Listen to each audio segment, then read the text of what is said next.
I'm Christy. Today I want to talk about helping your loved one fulfill their dreams. Another topic I haven't seen discussed is helping our loved ones fulfill their dreams and goals. Again, I'm not saying it's never been discussed, but I haven't seen it addressed.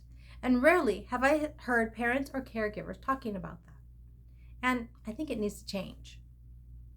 Most people have dreams and goals for their lives, things they want to accomplish, a bucket list of things they want to do and or places they want to see.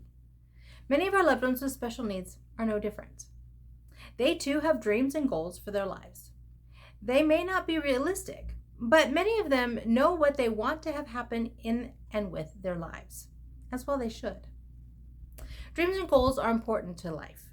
They motivate us to work towards them. They give us something to focus on during the hard times, and they reward us for our hard and consistent work. Without them, life can lose meaning, or at least some of its meaning. It can be harder to stay positive, harder to want to work hard on a difficult task, and harder to remain motivated to complete whatever it is we're working on. Everyone needs dreams and goals. Once again, our loved ones with special needs are no different. When we have a dream or a goal we want to accomplish, we break it down into smaller steps to know what we need to do next to complete the goal.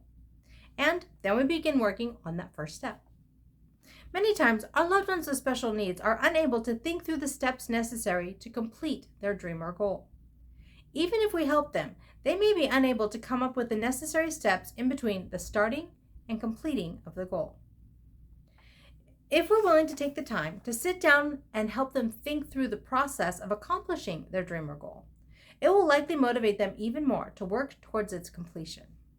And it may be as simple as listing out each step in order with a checkbox beside it that they can mark off and know what the next step they need to work on is.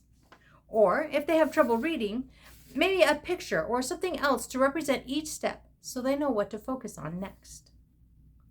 We're also likely to need to provide encouragement, support, and cheer them on to completion. It's hard to stay motivated for a long period of time.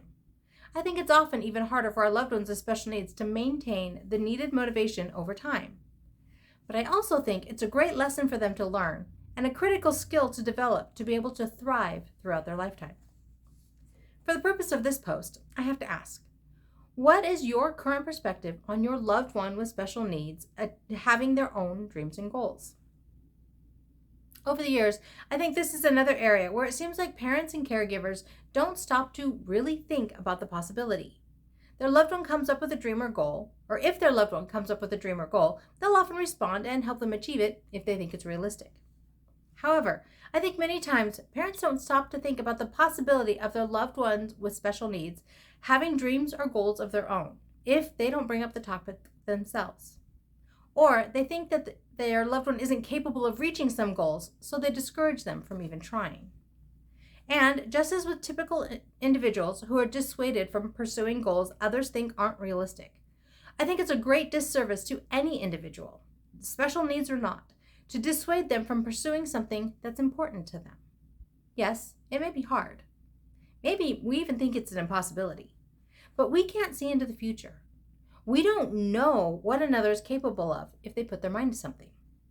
We often don't even know what we're capable of if we truly put our mind to something. So what do we do if we think we need to shift our perspective about our loved one's dreams and goals? Again, the simple, but hard to do, answer is to choose to change your perspective. Choose to believe in your loved one. Choose to believe in the possibility of them achieving their dreams and goals. I know, it's much easier said than done. It's easy to look at something that seems outrageous and think that our loved one will never accomplish that. But what if we stepped back and believed in them? What if we helped them figure out what they need to do to accomplish that crazy dream or goal? And if they still want to pursue it, what if we became their biggest cheerleader? What could they accomplish if all those what ifs fell into place?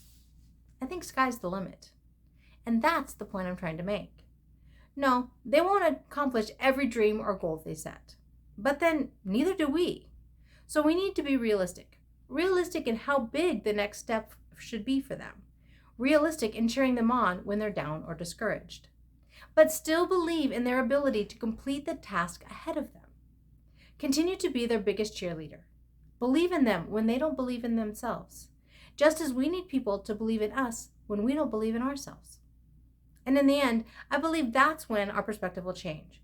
When we see our loved ones with special needs requiring the same things we need to achieve our dreams and goals. All they need is a path to follow and someone who believes in them and cheers them on until they reach the goal. And that's when everybody wins. So my question for you this week is this: where do you need to adjust your perspective on your loved ones' dreams and goals?